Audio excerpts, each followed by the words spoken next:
Aujourd'hui, Point Doc donne la parole aux jeunes romans handicapés. Léger ou beaucoup plus grave, le handicap ne se vit pas facilement au quotidien, mais n'est pas nécessairement une fatalité non plus. On verra ainsi plusieurs portraits de jeunes combatifs et qui ont la soif de vivre. Angelo, notre rappeur faiseur de colliers en perles de verre. Frédéric, aux multiples facettes et aux multiples talents. Floriane, qui a trouvé sa voie au milieu des marmitons. Domenico, parfaitement intégré au monde du travail.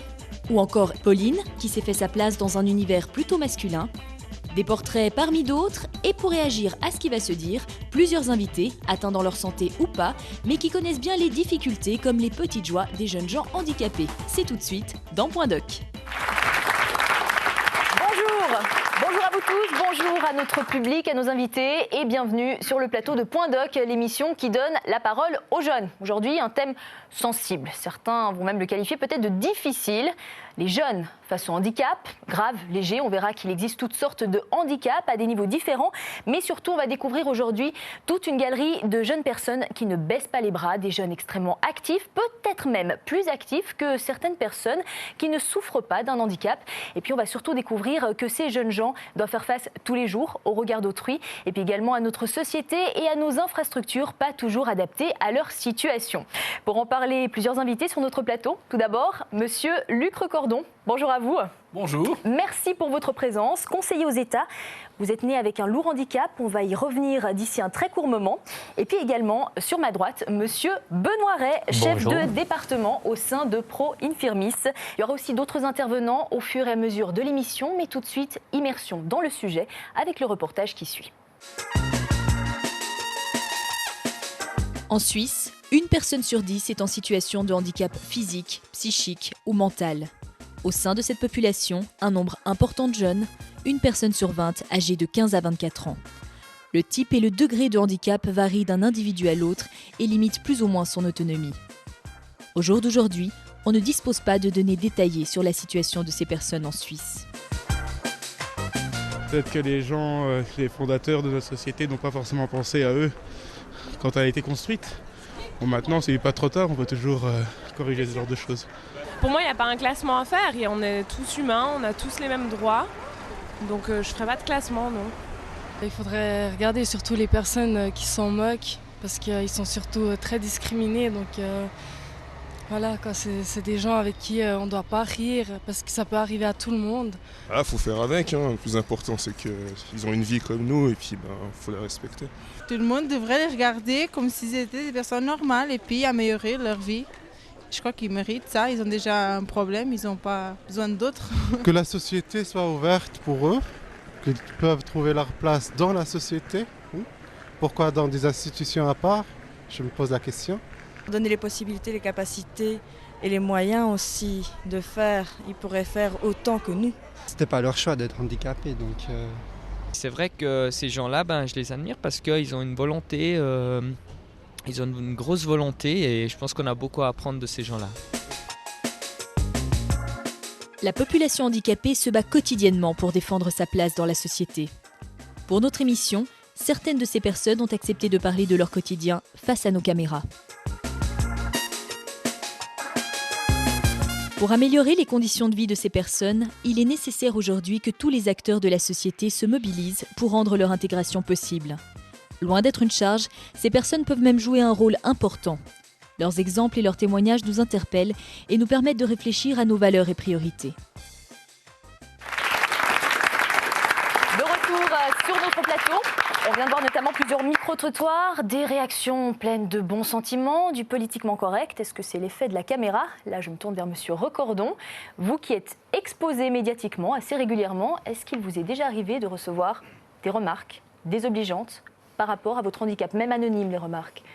J'ai pas reçu de remarques désobligeantes, de moqueries ou comme ça.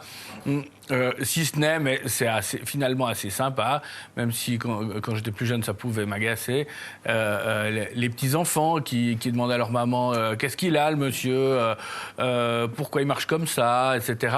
Et puis en fait, la chose la plus simple, c'est d'expliquer tout simplement, dire mais tu sais, c'est simplement parce que je suis né, j'avais pas de tibia, il me manquait un os dans chaque jambe, donc ça m'oblige à marcher avec des des prothèses. Alors, ça ne permet pas de marcher comme tout le monde, mais c'est pas trop grave quand même. On peut arriver à vivre avec. Et puis les enfants, en général petits, ils comprennent très bien. Ils disent « Ah bon, c'est comme ça, voilà. » Comment on gère ce genre d'handicap quand même lourd durant l'enfance, l'adolescence ? D'abord, on ne gère pas tout seul. Ça, je voudrais le dire. Et ça, c'est la grande leçon parce que, pour moi, c'est peut-être la chose la plus difficile. Je déteste rien tant que de ne pas être autonome. J'aime pas exercer du pouvoir sur les autres. Ça paraît peut-être bizarre pour un politicien, mais j'aime encore moins qu'on en exerce sur moi. Or, le handicap, c'est d'abord l'apprentissage de la dépendance. On a besoin des autres et on a besoin d'avoir de la chance d'être entouré de gens aimants, solidaires et qui ont de bonnes idées. Et je serais assez tenté de dire que tout le monde n'est pas handicapé, mais tout le monde a une vulnérabilité, je crois, alors sans exception. Et cette vulnérabilité, intuitivement, la plupart des gens, s'ils entendent la cacher à l'extérieur, la connaissent. Alors, j'ai eu, dans mon malheur, énormément de chance parce que j'ai été entouré par des parents qui ont poigné le problème à bras-le-corps, qui m'ont beaucoup entouré d'affection et puis qui m'ont appris à ne pas pleurnicher non plus, ce qui est aussi très important. Et puis, par ailleurs, j'ai eu la chance d'avoir un médecin, le professeur Louis Nicot, qui a fait des choix chirurgicaux et qui a eu une stratégie médicale qui était intelligente. Et puis j'ai aussi eu la chance de naître en 1955 et pas quelques dizaines d'années plus tôt, quand il n'y avait pas d'assurance invalidité, quand les techniques médicales étaient moins au point, et encore plus de chance de ne pas naître à l'époque de la cité grecque de Sparte, où les enfants handicapés étaient simplement jetés aux bêtes. Terrible. Monsieur Ray de Pro Infirmis, comment est-ce qu'on définit le handicap ? À partir de quel moment peut-on considérer qu'une personne est handicapée ? Le handicap, on parle d'une population de personnes handicapées. J'aime pas tellement les définir comme étant des personnes handicapées. J'aime bien les définir comme étant des personnes. Puis après, le handicap, c'est simplement un particularisme de la relation qu'elles ont avec ce qui les entoure. Comme nous tous d'ailleurs. Une personne qui a des problèmes de mobilité, elle n'est pas handicapée tant qu'elle est assise quelque part et puis que ça ne la gêne pas. Par contre, le jour où elle se heurte à un trottoir, à une porte trop étroite pour son fauteuil, là, elle va être handicapée. Une personne qui a de la peine à saisir ce que disent les autres personnes, si elle est avec des gens qui la connaissent bien, qui arrivent à communiquer avec elle, ça joue. Nous, si on se retrouve tout d'un coup dans un pays où il y a une langue dont on ne pige pas un mot, on sera également handicapé. Donc j'aime bien ce que dit M. Recordon, on a tous notre part de handicap. Donc j'aimerais focaliser sur la personne en tant que telle. Et puis la deuxième chose, c'est de dire que le handicap, mais je ne parle plus de la personne, c'est ce qui l'empêche d'être en bonne relation avec le monde qui l'entoure. Et puis là-dessus, on peut agir. Je crois pouvoir dire quand même que si les personnes se sentent regardées comme personnes, alors le problème d'intégration est beaucoup moins grand. Et pour revenir à ce que l'on disait avant sur les différents types de handicap, peut-être un gros problème particulier que nous avons, c'est qu'il y a toute une série de personnes, entre guillemets, qui ont des gros handicaps, mais qui ne se voient pas. Et eux ont de la peine, des fois, à pouvoir être reconnus dans leurs difficultés dans cette société. Et je pense là essentiellement aux personnes en situation de handicap psychique. Tout à fait. Je me tourne à présent vers monsieur Pierre Margot-Catin. Vous êtes professeur à la Haute École Valaisanne de Travail Social. Vous souffrez d'un handicap depuis la naissance. Alors ça peut sembler impossible pour nous, mais vous êtes parvenu à accéder à un poste de professeur. Quel a été le parcours pour arriver à ça ? Oh, c'est une longue histoire. C'est une très longue histoire, mais je crois que le handicap, même important, lié à un problème de naissance ou avant la naissance, n'a pas forcément pour corollaire immédiate la difficulté intellectuelle. Donc j'ai eu cette chance d'avoir des possibilités intellectuelles importantes qui m'ont permis de suivre un cursus de formation scolaire spécialisé d'abord en institution, puis de rejoindre un cursus scolaire normal avec des études universitaires. Et à savoir égal, il n'y a pas de raison d'être discriminé juste uniquement parce que je suis sur 4 roues. Dans le sens où, face à mes étudiants, je ne sens pas de situation de handicap. Et j'abonde totalement de ce que vous disiez. C'est bien la situation, le contexte dans lequel je peux évoluer qui fait que je me sens plus limité ou moins limité. Face à des étudiants, dans mon contexte de travail, dans mon contexte de vie habituel, je n'ai pas de situation de handicap et je vis pleinement ma vie avec une qualité de vie que j'estime aujourd'hui particulièrement intéressante. Il existe plusieurs types d'institutions pour aider à l'intégration des personnes handicapées. Et on va d'abord s'intéresser aux ateliers de la Glane qui proposent des places de travail adaptées aux personnes handicapées mentales. C'est tout de suite dans Point Doc.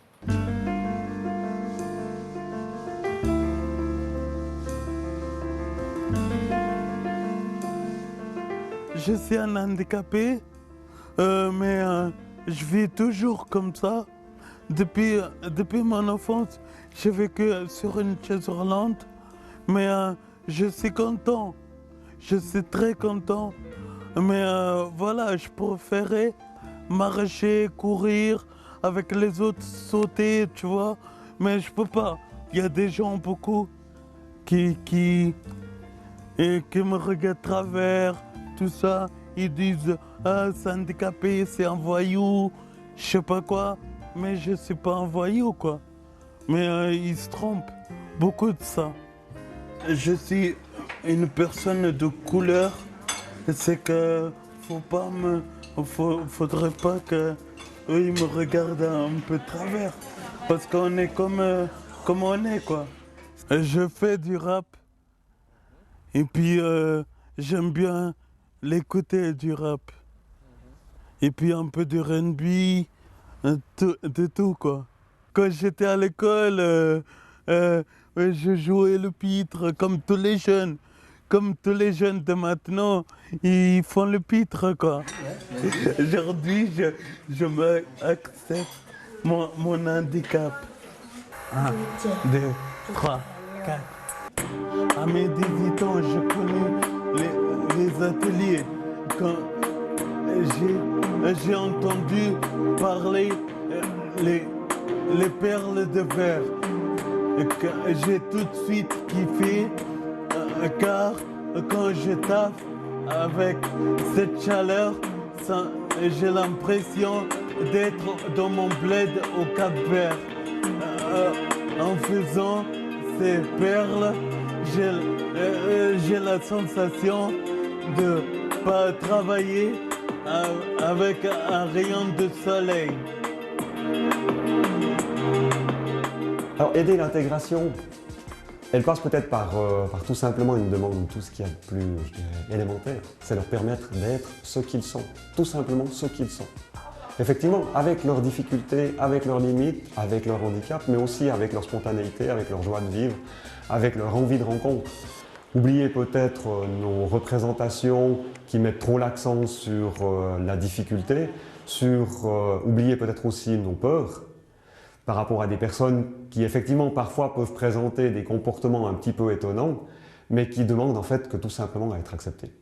De leur permettre d'acquérir des compétences techniques dans l'utilisation d'un outil, d'une machine, des compétences au niveau des connaissances, des produits, des matériaux, des processus de fabrication qui sont utilisés, mais aussi des compétences plus sociales dans des relations de collaboration et de communication avec leurs collègues, autres employés handicapés ou avec les moniteurs qui les accompagnent.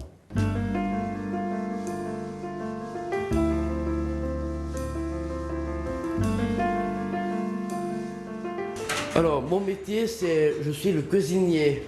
Oh oui. Tu es l'aide de cuisinier. L'aide de cuisinier. Vincent, c'est un bon élément et il a de l'ambition, ce qui est intéressant chez une personne handicapée, parce qu'il ne veut pas rester le simple aide de cuisine. J'aimerais une fois prendre la place de mon chef parce que j'ai envie de prendre son téléphone, parce que son téléphone, son diplôme, ses blouses, son bureau. J'espère, moi c'est ma vision future d'une institution comme celle-ci, c'est qu'on aille chez des professionnels, dans des entreprises, pour coacher des jeunes qui ont un handicap, mais ils ne sont pas forcément voués au monde de l'institution à vie. Après, tu déposes la casserole sur le potager et tu peux aller me chercher, s'il te plaît, une boîte de tomates, s'il te plaît. Je peux ouvrir une boîte de tomates. Tu peux ouvrir la boîte de tomates après, volontiers. Je pense que c'est tout à fait envisageable d'intégrer des jeunes qui ont un handicap tel que la trisomie dans un cadre professionnel normal, standard, et puis ceci avec un accompagnement de personnes formées dans ce domaine-là. Vas-y, bouge bien ton couteau. Là, on reprend ici pour ne pas casser les bords. Voilà. J'aimerais aller encore plus loin pour faire mon métier cuisinier, être cuisinier. Moi, j'aime bien les personnes handicapées. J'adore aider les autres. J'ai appuyé à quelqu'un qui a plus de peine. C'est moi qui l'aide. Le repas, c'est couscous merguez. Alors, dans mon rêve, je préfère travailler dans un magnifique hôtel.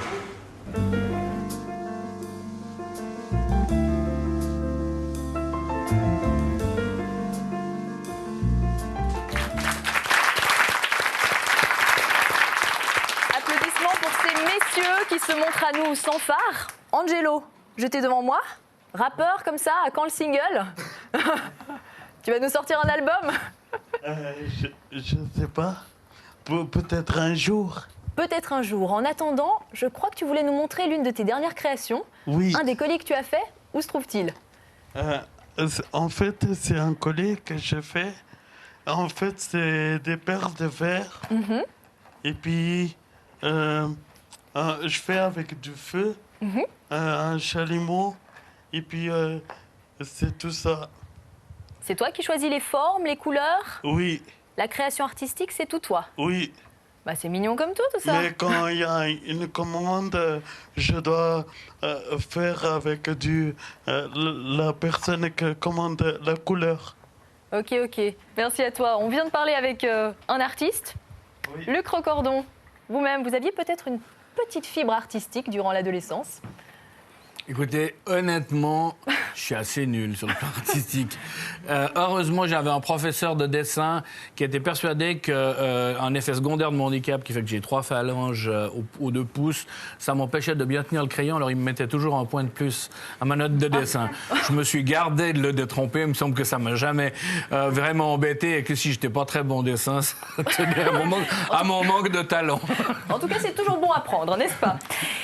On va découvrir tout de suite que souffrir d'un handicap, ça n'empêche pas d'atteindre les sommets du Star System. La preuve en images. J'étais tranquille, j'étais flemmard, elle m'a fait une castache, j'ai fait une pistache, elle m'a fait la panicide, j'ai dit c'est bon, j'ai déjà eu, laisse béton. Oh Jamel, arrête, tu sais pas jouer de la guitare. Je sais peut-être pas jouer de la guitare, mais je sais faire plein d'autres trucs. On vient de découvrir Jamel Debbouze, vous le connaissez tous. Jamel qui montrait pour la première fois sa main handicapée au grand public dans le cadre d'un engagement sur le sol français pour l'insertion professionnelle des handicapés.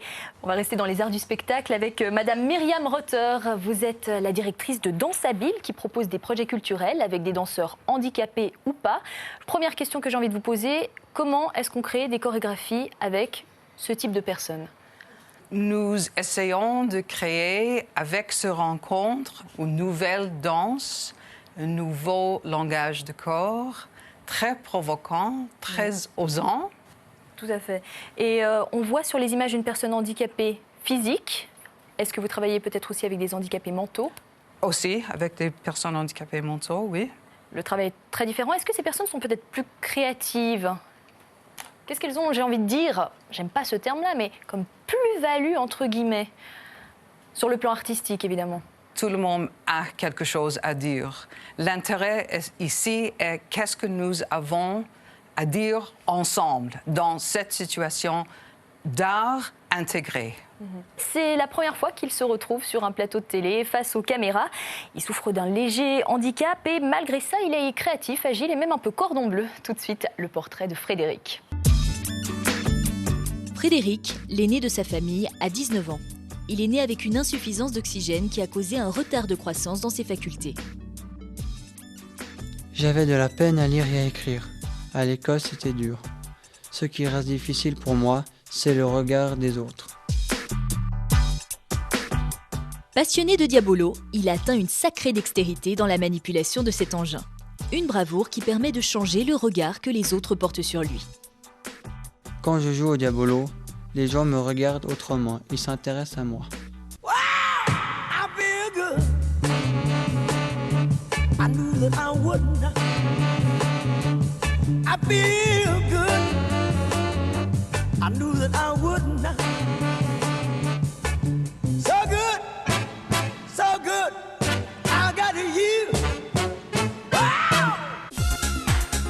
Cette fibre artistique, on la retrouve également dans son utilisation d'un appareil photo sophistiqué et dans ses photos qui décrivent le monde qui l'entoure. Faire des photos, c'est ma manière de parler aux autres.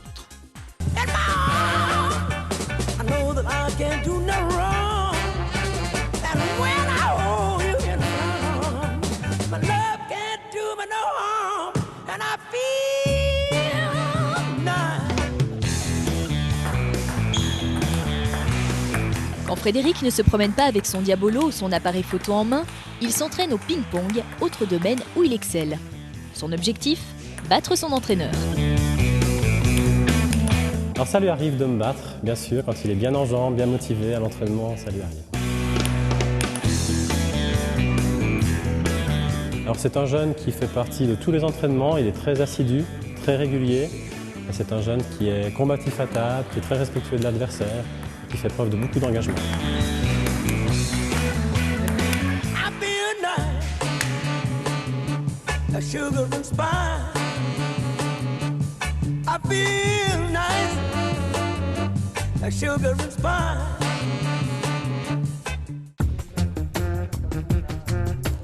Soucieux de son bien-être et de celui de ses amis, Frédéric préfère leur mitonner de bons petits plats plutôt que de les voir se précipiter une fois de plus au fast-food. Vous voulez pas qu'on aille manger un fast-food, c'est ça? Ah non, ça c'est horrible. Je sais pas comment tu fais, que c'est fast-food tous les lundis là. C'est que Frédéric et son pote Mathieu sont colocataires d'un petit appartement mis à disposition par l'Institut Le Repuy, chargé de leur intégration professionnelle et sociale. Une manière de gagner leur autonomie. Pendant la journée, par contre, ce sont les géraniums, basilic et autres plantes vertes qui demandent l'attention de Frédéric. En effet, depuis 2 ans, Frédéric se forme dans l'horticulture sous les bons soins d'Yvan Chaillet de l'Institut Le Repuy. Il y a déjà appris un nombre impressionnant de noms de fleurs, sans oublier les soins adéquats qui vont avec. Frédéric, viens voir, là, je vais te montrer pour nettoyer ces plantes. Qu'est-ce que c'est? Des cinéraires hybrides. Cinéraires hybrides, c'est bien, c'est juste.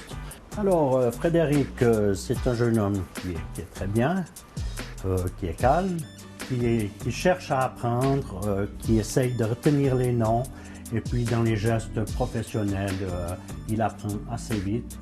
Bien apprécié par son chef, son souci, comme pour beaucoup d'autres jeunes, se porte vers son avenir. J'aime travailler avec la nature, beaucoup dehors.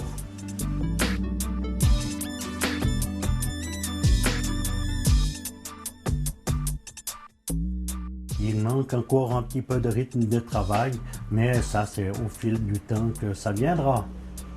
J'aime bien faire mon travail comme il faut, et que mon chef soit content de moi. Aujourd'hui, j'ai appris à lire et à écrire, mon reste est de trouver un boulot plus tard.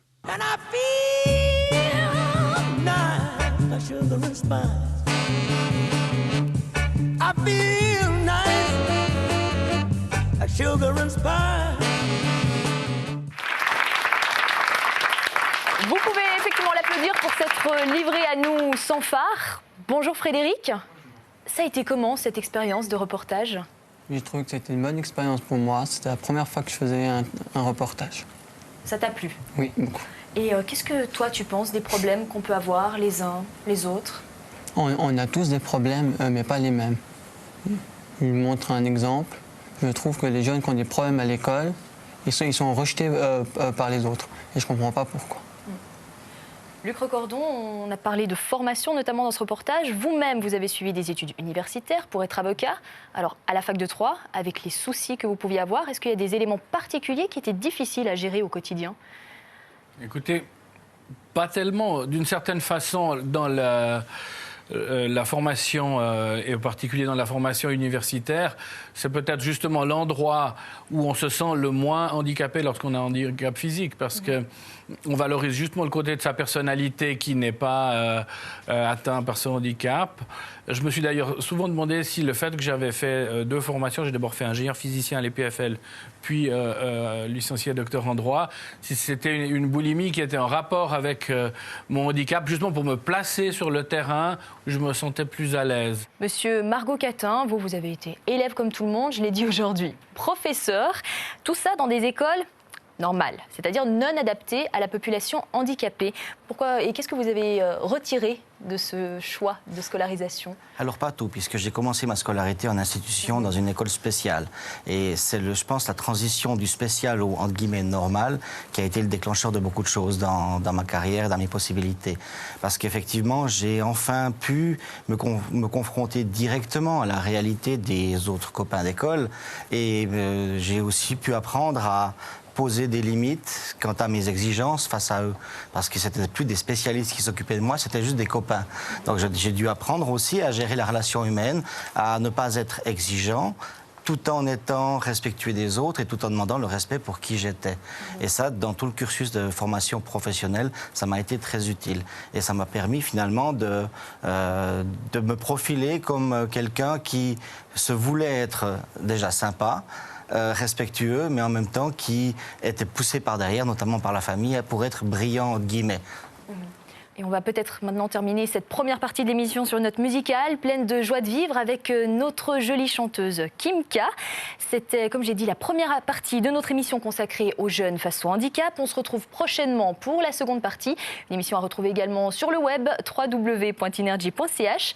Merci à tous nos invités, merci pour la présence. On se retrouve, comme je l'ai dit, prochainement. Et tout de suite, on écoute Kim K. Le morceau s'intitule « À 100 à l'heure ». À bientôt.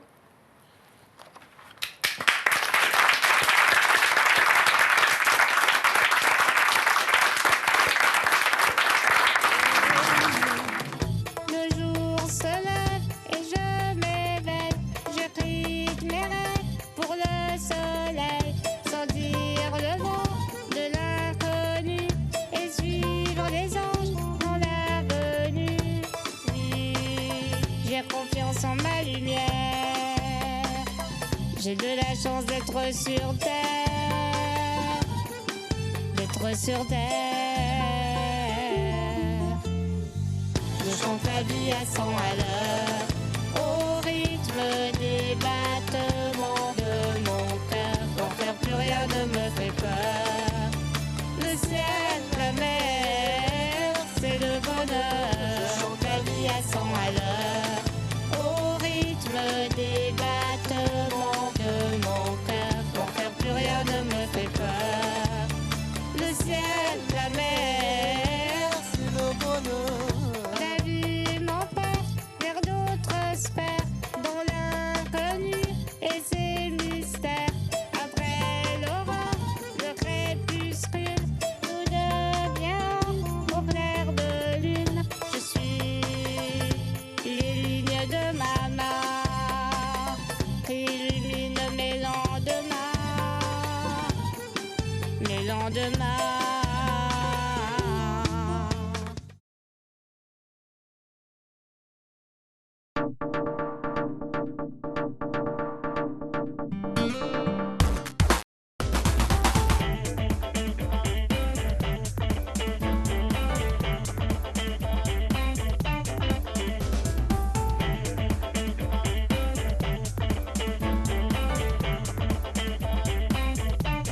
Aujourd'hui, Point Doc donne la parole aux jeunes romans handicapés. Léger ou beaucoup plus grave, le handicap ne se vit pas facilement au quotidien, mais n'est pas nécessairement une fatalité non plus. On verra ainsi plusieurs portraits de jeunes combatifs et qui ont la soif de vivre. Angelo, notre rappeur faiseur de colliers en perles de verre. Frédéric, aux multiples facettes et aux multiples talents. Floriane, qui a trouvé sa voie au milieu des marmitons. Domenico, parfaitement intégré au monde du travail. Ou encore Pauline, qui s'est fait sa place dans un univers plutôt masculin. Des portraits parmi d'autres, et pour réagir à ce qui va se dire, plusieurs invités, atteints dans leur santé ou pas, mais qui connaissent bien les difficultés comme les petites joies des jeunes gens handicapés. C'est tout de suite dans Point Doc. Bonjour à tous. Bonjour et bienvenue sur le plateau de la seconde partie de notre émission Point Doc consacrée aux jeunes face au handicap. Des jeunes qui très souvent ont une sacrée niaque pour généralement éviter d'être systématiquement relégués au second plan au sein de nos sociétés et ce, indépendamment de la lourdeur de leur handicap. Des activités sportives, intellectuelles ou artistiques, ils vivent comme nous tous.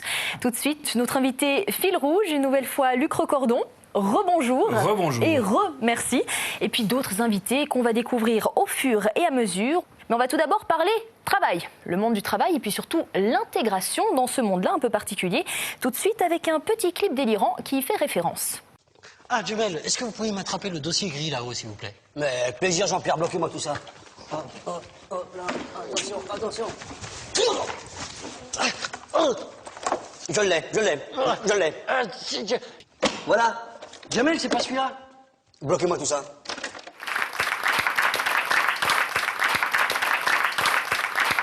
C'était donc une nouvelle fois Jamel Debbouze dans une situation qui met en avant les difficultés que peuvent avoir les personnes handicapées dans le monde du travail. Des difficultés que balaye d'une traite l'entreprise sociale privée Pro qu'on va découvrir tout de suite. C'est un reportage signé Point Doc. Nous sommes ici dans les ateliers de Pro Entreprise Sociale Privée, une fondation à but non lucratif qui a été créée il y a environ 20 ans avec comme objectif de donner du travail à des personnes exclues du marché en raison de handicap. Pro emploie 240 personnes aujourd'hui. Sur ces 240 personnes, environ 180 personnes sont au bénéfice d'une rente d'invalidité. Nous ajoutons aussi quelques collaborateurs dans le cadre des emplois de solidarité qui sont des personnes au chômage qui ont épuisé leurs droits.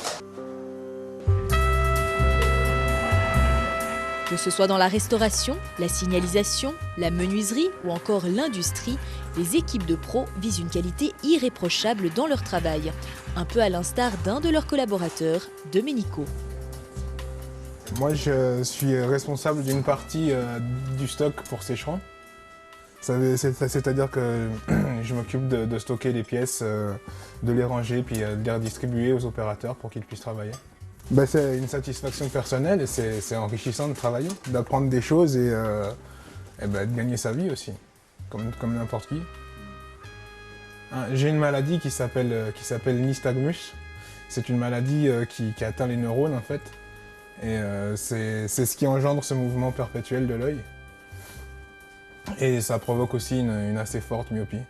En fait, si sur une échelle de 10, un être humain dit normal va être à 9,8 ou 9,7 et moi je suis à 0,9. Non, cet handicap ne m'empêche pas de faire un travail. Il m'empêche de conduire, il m'empêche de faire certaines choses, oui, mais il ne m'empêche pas de travailler. On peut y arriver, on peut se faire une place dans une entreprise. Il faut se battre peut-être plus que les autres pour pouvoir justement y arriver, mais si on veut, on peut de toute manière. Et les différentes sociétés ou les différentes entreprises qui donnent une chance aux personnes qui sont atteintes d'un handicap physique ou sensoriel, je trouve ça très bien. Je trouve ça même normal que voilà, parce qu'on fait tous partie d'une société et que chacun a sa place dans cette dite société. Et donc, pour moi, c'est important que tout le monde ait sa chance, quoi.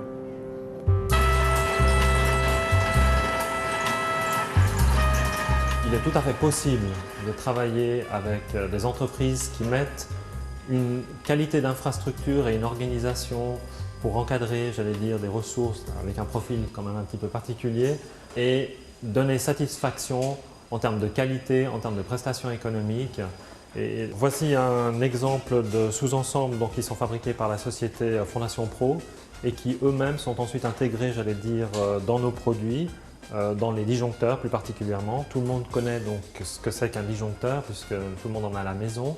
La seule différence c'est qu'ici on parle de plusieurs milliers de volts et de plusieurs milliers d'ampères alors qu'à la maison pour avoir un ordre d'idée c'est plutôt quelques centaines de volts et quelques ampères. Dû à ces pouvoirs de coupure, donc à ces exigences techniques extrêmement particulières, nous avons également besoin d'avoir une qualité et une fiabilité de ce produit qui est extrêmement draconienne. Pour certains, il y a une place de travail sur mesure chez Pro. C'est le cas pour Floriane. Malgré un léger handicap mental, elle a pu s'essayer à plusieurs postes avant d'opter pour un choix qui pourrait en étonner plus d'un, la vaisselle. à faire le travail comme il faut, c'est tout à fait logique et normal. Parce que si on ne le fait pas comme il faut, on n'est pas satisfait. On se fait engueuler. Les gens ne sont pas contents de nous. Et à la fois, on se sent pas vraiment bien dans notre peau. Mais je veux pas dire que je le fais toujours comme il faut, hein. Des fois, je le fais mal. Et c'est vrai que des fois, il faut vraiment m'engueuler vraiment fort pour que je me rende compte de mes erreurs. Et j'ai la volonté aussi de changer. Changer ses habitudes. Quand on fait quelque chose de mal et qu'on le dit, il ne faut pas le prendre à la légère, c'est important. Mon travail, c'est la plonge. Et je fais un petit peu de service. Et je nettoie la salle des écoles. Disons là où il y a les enfants qui mangent. C'est vrai qu'au tout départ que j'étais là, j'ai fait du service. J'aimais beaucoup parce que j'apprenais, c'était nouveau. Et c'est quelque chose que je n'avais pas pu faire avant. Et petit à petit, je me suis rendu compte que c'était pas ça qu'il me fallait. Et je me suis dirigée vers la plonge parce que je trouvais que c'était mieux, que ça me plaisait mieux. Et puis ils m'ont écouté, ils ont pris mon désir, disons ils ont pris avec considération.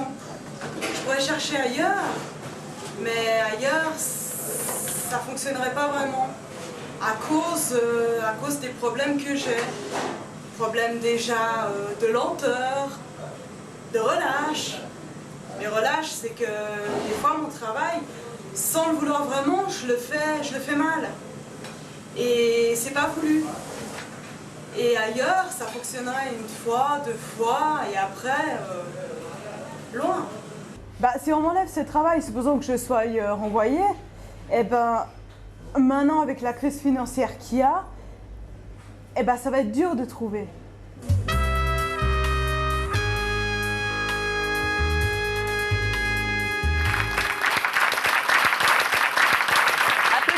Pour nos 2 jeunes gens, Dominique, on vous a découvert dans ce reportage aux côtés de Floriane. Est-ce qu'avant de travailler chez Pro, vous aviez tenté de trouver un job ? Avant de travailler chez Pro, en fait, j'ai commencé un apprentissage en boulangerie-pâtisserie. Puis justement, dû à mon problème de vue, je n'ai pas pu continuer parce que c'était trop minutieux, il fallait faire des décors sur des gâteaux et ça demandait une acuité visuelle assez importante. Donc par la suite, je me suis retrouvé chez Pro une première fois. Après, j'ai quitté l'entreprise pour aller pour avoir un boulot dit normal, chose que j'ai faite pendant une année. Puis je l'ai perdu parce que c'était restriction économique. Puis voilà, après c'était le cursus normal, je suis resté au chômage. Puis après, j'ai pu réintégrer Pro parce que j'ai suivi une formation. Nul ne sait ce qu'il peut faire avant d'avoir essayé. C'est signé Sirius Publius. Monsieur Recordon, est-ce que vous-même, vous avez peut-être été surpris en parvenant à réaliser ou à concrétiser certaines choses au sein de votre parcours ?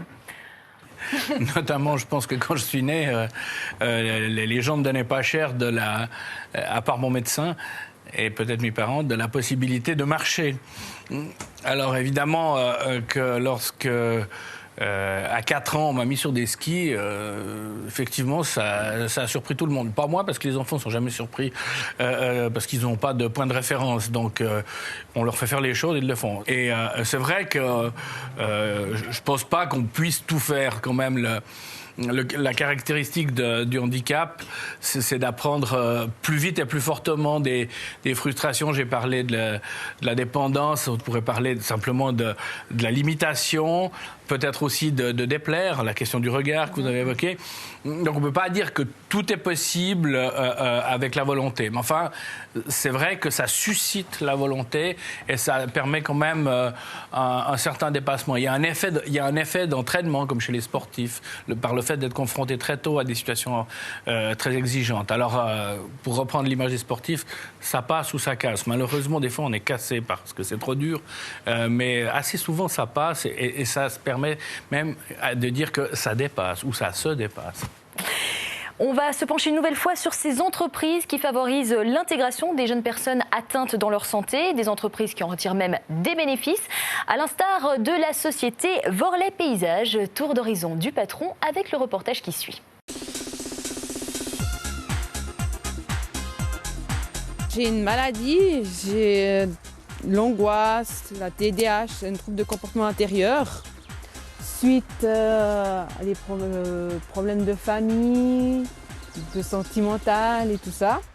Et puis j'ai pu redemander l'AI pour une orientation professionnelle et puis trouver une solution pour le boulot. Parce que étant seule, une femme, pas trouver de boulot, c'est dur.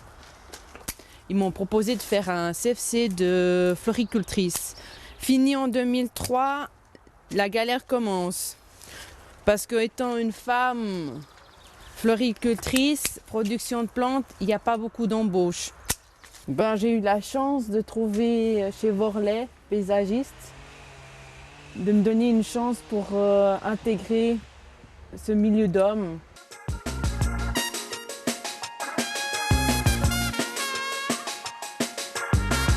Nous, on a toujours, déjà depuis une vingtaine d'années, essayé de faire un peu de social dans notre entreprise, dans le sens qu'on essaye toujours de réintégrer des personnes qui ont quelques difficultés. Ça a été le cas pour quelques jeunes qu'on a là, ou des gens qui avaient des dépendances de l'alcool ou autre.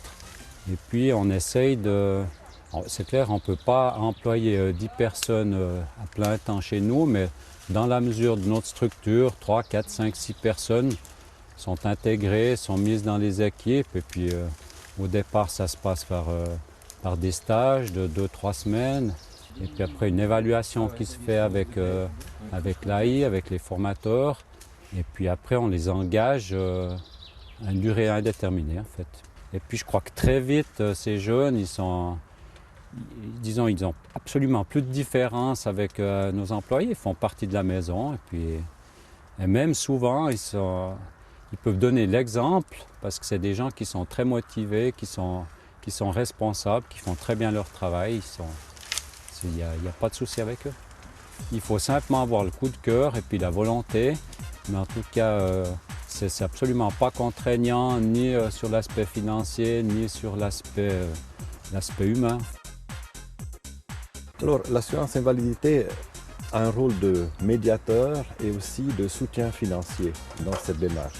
D'abord, dans le domaine de la formation professionnelle, et ensuite dans l'accompagnement vers le monde du travail. Nous les suivons pendant la formation, nous les suivons pendant la recherche d'un travail et pendant l'intégration dans une place de travail. Donc on est sur le terrain, nous ne sommes pas derrière un bureau par exemple. Je me sens revivre. J'ai appris à vivre au présent. C'est-à-dire toute la journée, je profite à max. Je ne prévois rien du futur.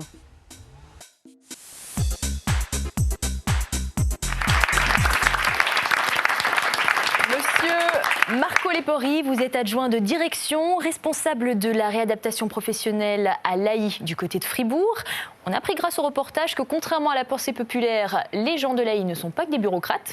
Alors concrètement, vos activités à Fribourg, quelles sont-elles ? Alors, l'important pour nous, c'est d'accompagner les personnes dans leur approche de la société globalement. Ça peut être... Les prestations de l'assurance invalidité concernent des mesures médicales, concernent des moyens auxiliaires, des mesures de réadaptation professionnelle, comme on l'a vu. L'important, c'est de se dire, c'est des personnes et ils ont une limitation dans l'approche de la société globalement. La conception de l'assurance invalidité, au départ, a été celle de favoriser l'approche de personnes qui ont des problèmes de santé à la société. C'est au fond le défi que la société s'est donné au moment où cette assurance invalidité, qui a bientôt 50 ans, a été mise en place. Et sinon, le département de la réadaptation professionnelle attribue chaque année des prix à des entreprises méritantes. C'est quoi le concept de ces prix ? Le concept, c'est de montrer à la société, montrer d'une manière générale que la réadaptation professionnelle n'est pas une utopie. Elle se réalise quotidiennement, je dirais, jour après jour. Nous avons la possibilité, grâce à l'engagement des entreprises et grâce surtout à l'engagement, à la motivation des personnes handicapées elles-mêmes, nous avons la possibilité d'accompagner des personnes dans le monde du travail. Et je crois d'ailleurs que Vorlet Paysage, qu'on a vu dans le reportage, a reçu ce prix l'an dernier. Exact.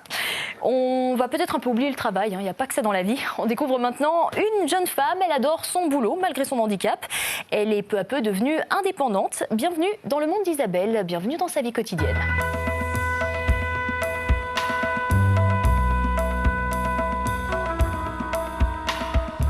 Isabelle a 32 ans. Depuis quelques années, elle n'habite plus chez ses parents. Une indépendance qui apporte son lot de corvées dans les commissions. Les aliments sains et variés pour des repas savoureux, c'est sa devise.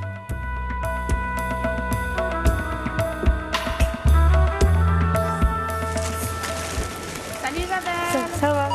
Très bien et toi? Ouais. À la carte? Oui. Bah, c'est vrai qu'on va leur prêter un peu plus d'attention qu'aux autres. On va essayer de rester le plus naturel possible, comme les autres, comme avec les autres clients, histoire que eux, ils s'habituent un peu plus. Je pense que c'est préférable que plutôt les bichonner plus que les autres. Voilà. Isabelle, je vais te demander de signer Oui, juste là, d'accord. comme d'habitude, Ouais. tu sais. Tu gardes pas la feuille verte, c'est juste. Oh non. C'est comme avec Isabelle, en général, ça se passe toujours bien, il n'y a jamais de soucis. Voilà.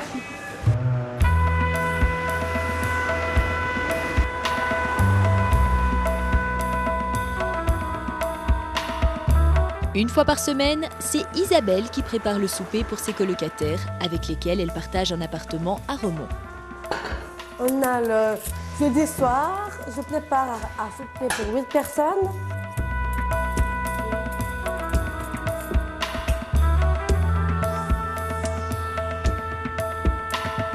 Mon plat préféré, c'est les tomates au four, de riz, la salade carotte et la lasagne.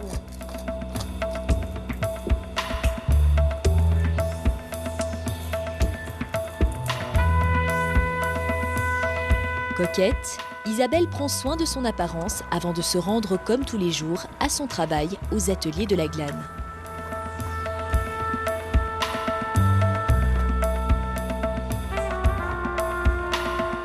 La vannerie n'a plus guère de secret pour elle. Depuis 14 ans, elle confectionne toutes sortes d'objets en osier sur commande. Des articles de qualité qui remportent d'ailleurs un très joli succès auprès de la clientèle.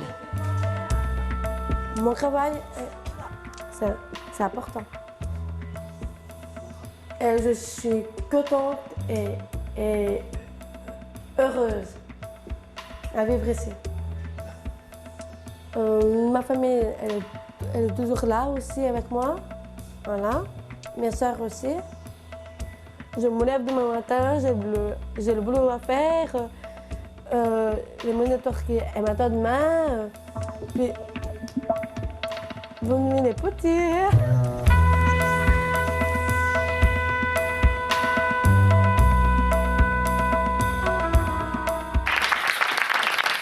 Vous pouvez en effet applaudir Isabelle. J'ai maintenant sur le plateau Monsieur Weber, le directeur des ateliers de la Glane. Bonjour à vous. On est d'accord, pour ceux qui ne l'auraient pas compris, les ateliers de la Glane, c'est pas une garderie. Les ateliers de la Glane ne sont pas une garderie. Non, ce qu'on essaye d'être, c'est tout simplement un milieu qui permet à chacun d'aller aussi loin qu'il peut aller en choisissant son itinéraire et puis de trouver la possibilité d'expérimenter le succès. Parce que le but, c'est vraiment de les accompagner pour pouvoir finalement trouver un job ailleurs que dans ces ateliers.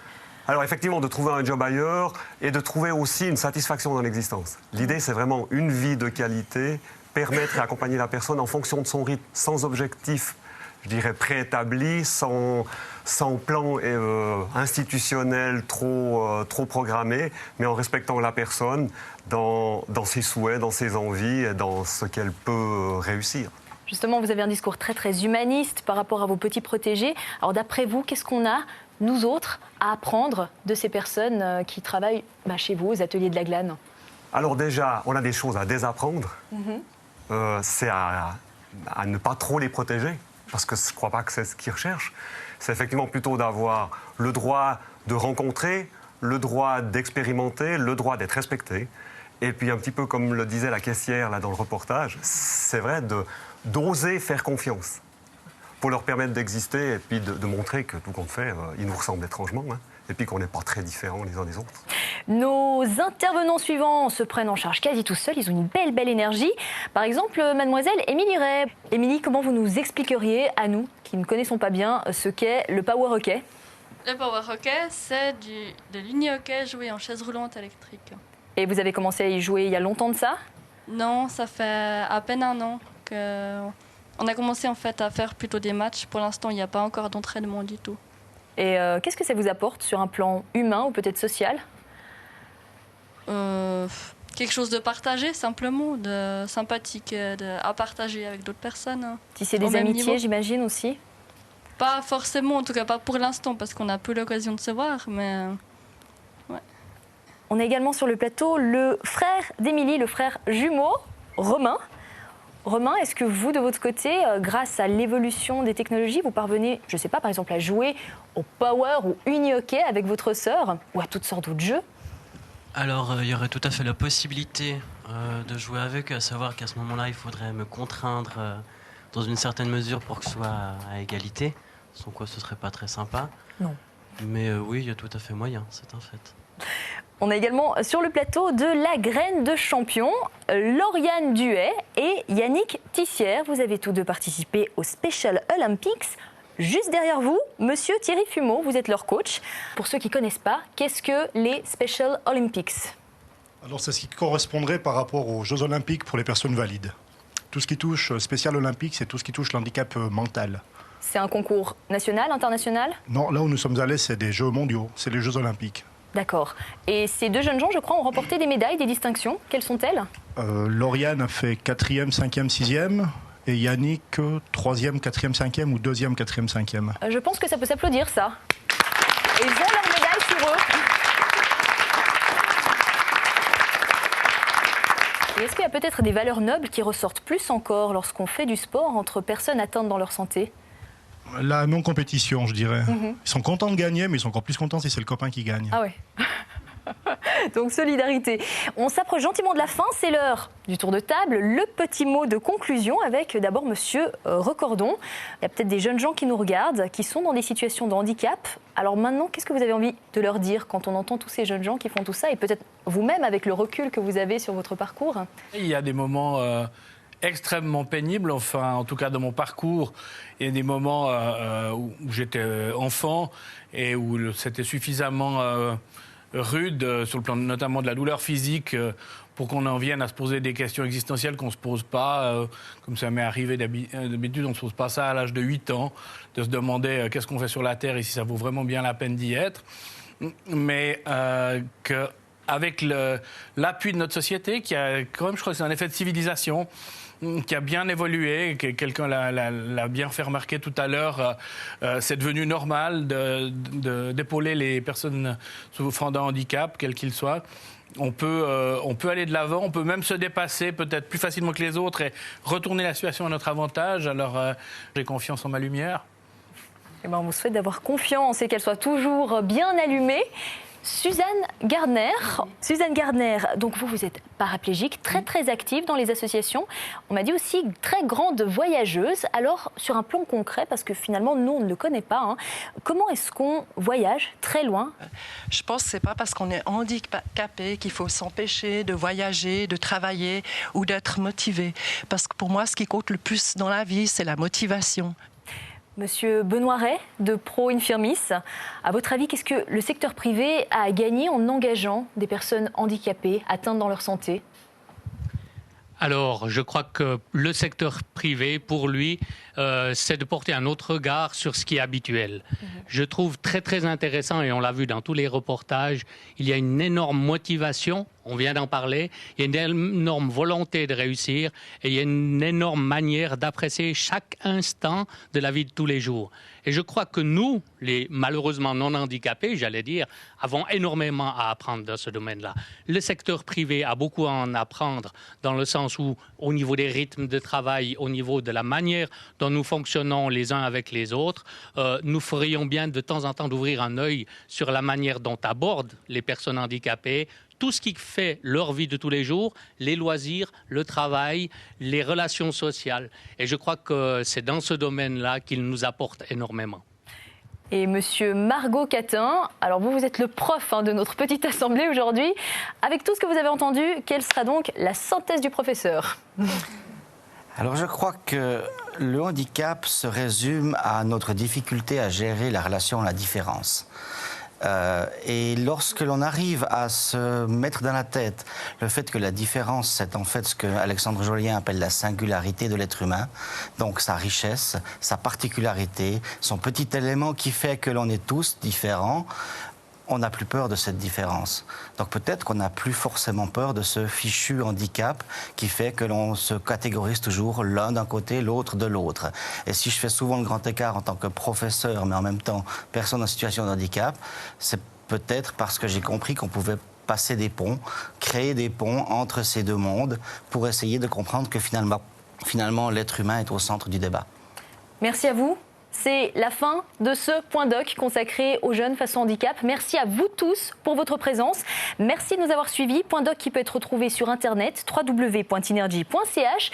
Et puis on va terminer en musique. La musique qui adoucit les mœurs, c'est le morceau à 100 à l'heure. C'est signé Kimka. Honneur à Kim donc pour l'interprétation. Et moi je vous dis à tout bientôt. Ciao ciao.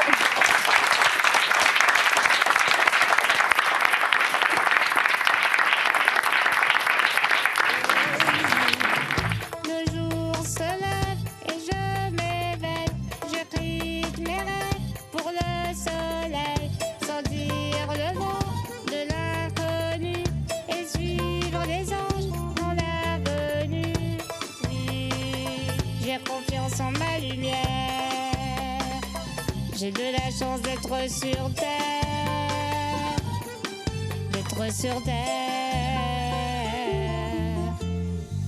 Je chante la vie à 100 à l'heure, au rythme des battements de mon cœur. Pour faire plus rien ne me fait peur. Le ciel, la mer, c'est le bonheur. Je chante la vie à 100 à l'heure, au rythme des battements de mon cœur. Pour faire plus rien ne me fait peur. Le ciel, la mer, c'est le bonheur. La vie m'emporte vers d'autres sphères, dans l'inconnu et ses mystères. Après l'aurore, le crépuscule nous devient au clair de lune. Je suis les lignes de ma main qui illuminent mes lendemains.